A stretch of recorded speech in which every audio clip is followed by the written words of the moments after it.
warahmatullahi wabarakatuh. Perkenalkan, nama saya Sophia Rahma dengan NIM 24101251200011. Saya dari kelas 1B. Program studi saya Pendidikan Guru Sekolah Dasar Universitas Lambung Mangkurat. Di sini saya ingin menjelaskan tentang bab 1. Saya ingin menjelaskan tentang pertumbuhan dan perkembangan. Pengertian pertumbuhan dan perkembangan. 1. Dalam bab pertama diuraikan tentang arti pertumbuhan dan perkembangan manusia. Ada beberapa pendapat yang berbeda untuk memberi istilah pertumbuhan dan perkembangan. Untuk menghindari penafsiran yang berbeda tentang kedua istilah itu, maka pengertian pertumbuhan dan perkembangan maksud dalam bab ini akan dibahas terlebih dahulu. Dalam kehidupan anak ada dua proses yang beroperasi secara kontinu, yaitu pertumbuhan dan perkembangan.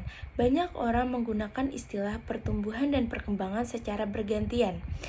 Kedua proses ini berlangsung secara interdependensi, artinya saling bergantung satu sama lain. Kedua proses ini tidak bisa dipisahkan satu sama lain secara pilah berdiri sendiri-sendiri, akan tetapi bisa dibedakan untuk maksud lebih memperjelas penggunaannya. Pertumbuhan berkaitan dengan perubahan kuantitatif yang menyangkut peningkatan ukuran dan struktur biologis. Dalam perjalanan waktu tertentu, pertumbuhan dapat juga diartikan sebagai proses transisi dan konstitusi fisik. Keadaan tubuh atau keadaan jasmaniah yang herediter dalam bentuk proses aktif secara berkesinambungan.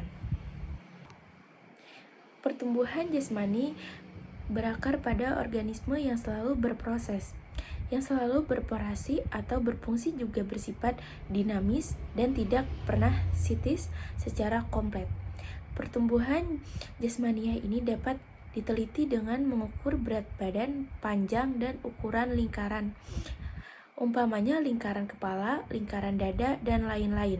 Misalnya, pertumbuhan alat kelamin paling lambat pada masa anak-anak, tetapi mengalami percepatan pada pubertas. Sebaliknya, pertumbuhan susunan saraf pusat berlangsung paling cepat pada masa anak-anak, kemudian menjadi lambat pada akhir masa anak-anak, dan relatif berhenti pada masa pubertas. B. Masa kanak-kanak. Karakteristik anak usia sekolah dasar. Usia rata-rata anak Indonesia saat ini masuk sekolah dasar adalah 6 tahun dan selesai pada usia 12 tahun. Masa kanak-kanak tengah 6-9 tahun dan masa kanak-kanak akhir 10-12 tahun. Anak-anak sekolah ini memiliki karakteristik yang berbeda dengan anak-anak usia yang lebih muda.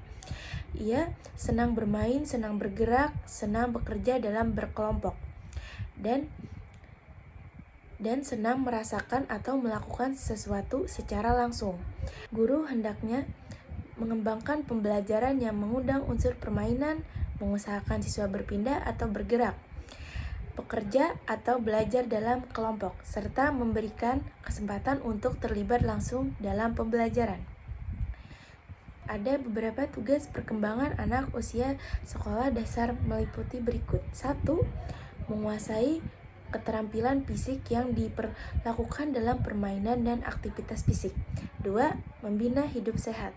3. Belajar bergaul dan bekerja dalam kelompok. 4. Belajar menjalankan peran sosial sesuai dengan jenis kelamin. 5. Belajar membaca, menulis, dan berhitung agar mampu berpartisipasi dalam masyarakat. 6. Memperoleh sejumlah konsep yang diperlukan untuk berpikir efektif. 7. Mengembangkan kata hati dan moral dan nilai-nilai. 8. Mencapai kemandirian pribadi. Dalam upaya mencapai setiap tugas perkembangan tersebut, guru tuntut untuk memberikan bantuan berupa 1. Menciptakan lingkungan teman sebaya yang mengerjakan keterampilan. 2.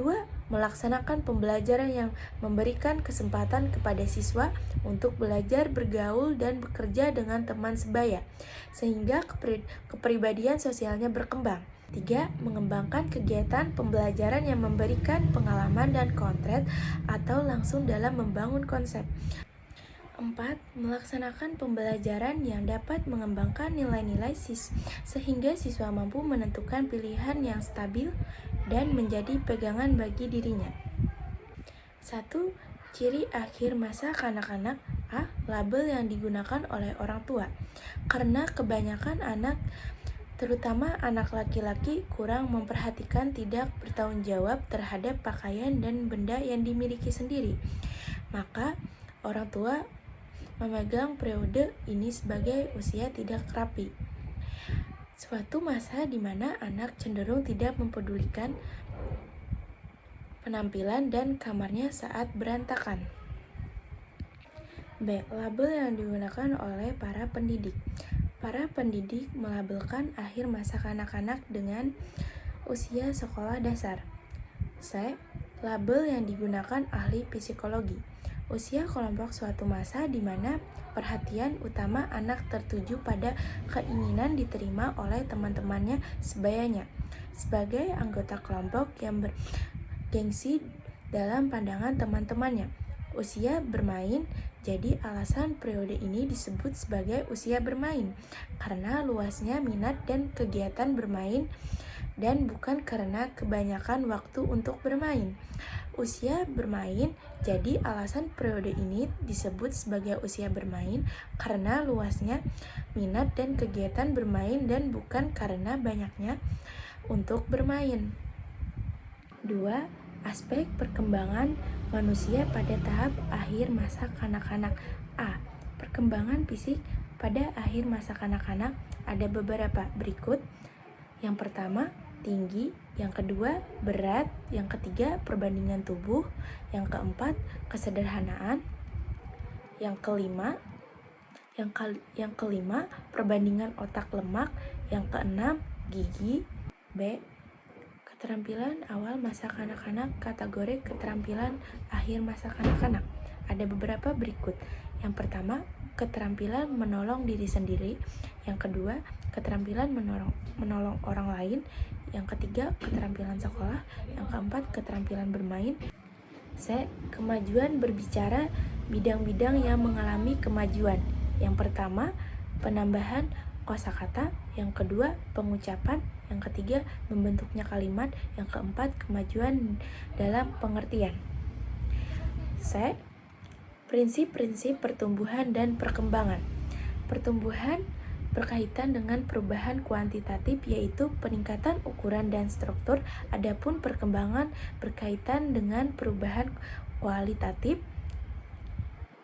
dan kuantitatif, yang merupakan sederajat progresif dari perubahan yang teratur dan koheren. Proses pertumbuhan dan perkembangan yang terjadi pada individu manusia mengikuti prinsip-prinsip yang berlaku secara umum, yaitu 1. Tipe-tipe perubahan. A. Perubahan dan ukuran. B. Perubahan dalam profesi. C. Hilangnya ciri-ciri masa lalu atau yang lama. D. Perolehan ciri-ciri yang baru.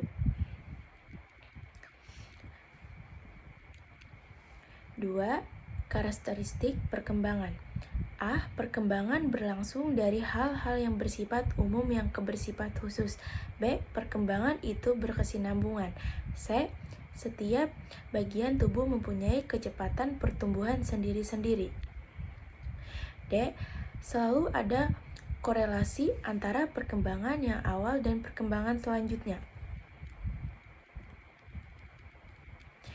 4. Perbedaan individu. 5.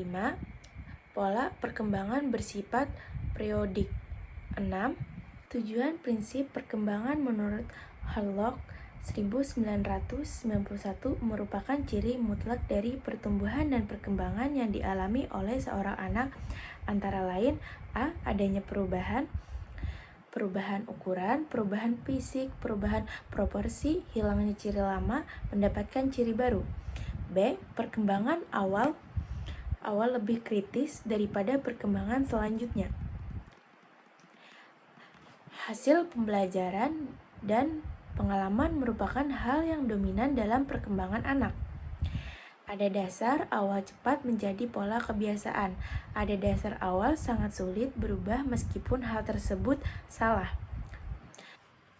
Semakin dini sebuah perubahan dilakukan, maka semakin mudah bagi seorang anak untuk membedakan perubahan bagi dirinya. Perkembangan merupakan hasil proses kematangan belajar. Perkembangan seorang anak akan sangat dipengaruhi oleh proses kematangan, yaitu terbukanya karakteristik secara potensial telah berasal dari warisan genetik individu. D. Pola perkembangan dapat diramalkan. Dalam perkembangan motorik akan mengikuti hukum, yaitu perkembangan yang menyebar ke seluruh tubuh daripada kepala ke kaki. Pola perkembangan mempunyai karakteristik yang dapat diramalkan.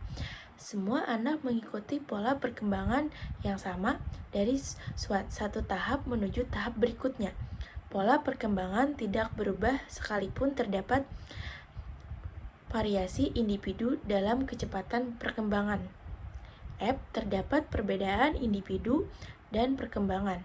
Walaupun pola perkembangan sama bagi semua anak, setiap anak akan mengikuti pola yang dapat diramalkan secara dan kecepatannya sendiri.